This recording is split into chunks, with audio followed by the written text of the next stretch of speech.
Blue Beetle number 5, written by Tony Bedard, art by Ig Guara. We left off last issue with Jaime beating the guys who were chasing after him, including Silverback, and then Paco came out, saw Jaime without his face covering, and the Blue Beetle suit decided, well, can't have that, and stabbed Paco through the chest.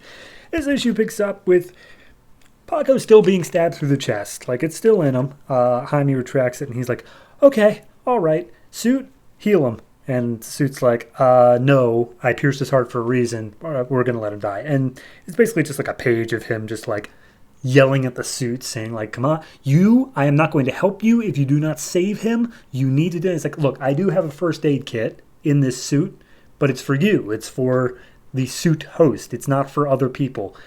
And Silverback chimes up and he's like, help me, can't move. And he's like, shut up, you're the reason this happened. All right. Okay, look, call 911 or something. And then he sees an ambulance along the way. He's like, all right, fine, we don't need 911 to show up. And the Suit's like, oh, there's a threat, there are sirens. And he's like, no, they're here to help. Would you stop with the threats constantly? So he manages to concentrate and yell at the Suit and override its will and access the first aid thing, which is essentially a small little scarab-looking little, like, tiny, like from the Mummy, those little things, but like mechanical.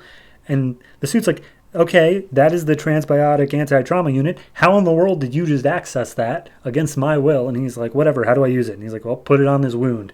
And he put it on the wound and the thing crawls inside him. And he's like, okay, well, that's gross. And the paramedics come up and they tell him to get away. And he's like, look, just save him. Just save him. That's all I want. Meanwhile, I'm going to be taking the big robot gorilla. And he picks him up, carries him to an abandoned building, and just throws him down. And Silverback is like, whoa, what's going on? What are you doing? And he's like, look, this is abandoned. I just want to know what you want with my friend Paco. And basically he's like, look, we weren't after your friend. We were after his friend who got the Blue Beetle idol. And I'm going to guess that that's you, right? And Jaime starts to walk away. And he's like, wait, where are you going? He's like, you're paralyzed, dude. I can just come back and get you later. He's like, wait, if you don't get me back into my body, I will be stuck here forever. He's like, I'm supposed to care about a robot. He's like, no, I'm a human. I use this combat chassis, and I need to transfer my mind back soon, or else I'll be stuck in this thing forever. And he's like, don't care, bye. So he flies away over to the hospital where Paco is being held. The Suit tells him exactly where he's located, and then he just sits in the waiting room hoping for him to, I think, get out of surgery. Brenda shows up along with her aunt later on, and the doctors are like, okay, we have no idea how this kid's even alive, but he is, and we should probably get a CAT scan because I feel like I saw something in him when I was operating on him. And Brenda goes up to Jaime, and she basically just confesses, like, oh, I feel so bad, this is all my fault because he asked me out and I turned him down. I should have said yes. Oh, God, I'm a wreck, and she runs off.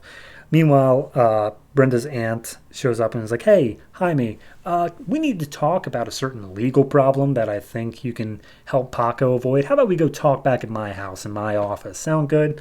And the Suit's like, she is lying, stay away from her. And Jaime's like, dude, not everybody's after us, just chill. So then we cut to the Reach ship, which is 120 miles over Earth, and they're scanning down, ready to go down for Jaime.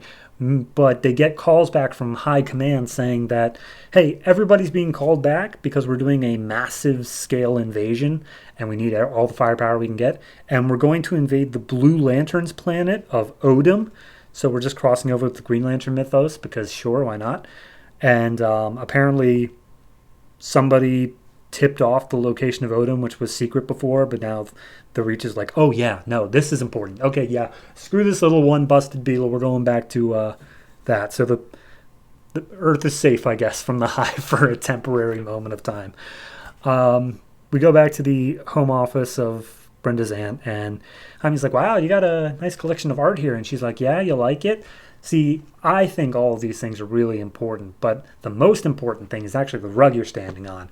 And Jaime looks down at it, and it has a binding circle woven into it, like a magic sort of thing going on. And she says it was woven in India from the hair of ritually blinded orphans. So Brenda's aunt is not good. But anyway, she triggers the spell with the magic word, and immediately the scarab's like, whoa, something weird's going on. and Jaime can't move his feet out from the circle. So basically, as soon as she pulls out a knife, the Scarab is immediately like, all right, defense is up. And the ant's like, I knew it. I knew it was you. That's supposed to be mine, and I'm going to take it from you. So Jaime starts firing off blasts. Well, the suit is. He's telling her to get out of the way because she doesn't want to hurt him, or he doesn't want to hurt her. But the ant's just like, dude, you can't hurt me at all. You're stuck inside that circle. I can take you on with my magic. And as if on cue, one of the security guards busts in after she hears Jaime screaming. Or after he hears Jaime. After he hears Jaime screaming. I don't know why the pronouns are so hard in this one. But he hears Jaime screaming. And the ant's like, what are you doing? I told you to wait outside. And he's like, I heard screaming. And so the suit just grabs him by the arm because he's close enough within reach and throws him at the ant. And he's able to get away from the spell, but it's not deactivating. It's not breaking. It's expanding. And it destabilizes. It absorbs the entirety of the house. And then it just disappears. So maybe she's dead. I don't know. Regardless, we cut back to the hospital. The heart monitor is going crazy on Paco, and the nurse comes in, sees what's up, and as soon as she gets in, it's all fixed. But then we see that Paco is being surrounded by the same sort of blue beetle energy as Jaime usually is. Knocks out the nurse and jumps out a window, and we see he's this red and black scarab looking guy. And apparently his emergency backup protocol has been initiated. Step 1, locate and destroy the Scarab Kajida, which also was revealed earlier in the issue that the Scarab Kajida gave his name to Jaime. So Jaime knows that the thing is called Kajida. Anyway, this issue is good. I really like it.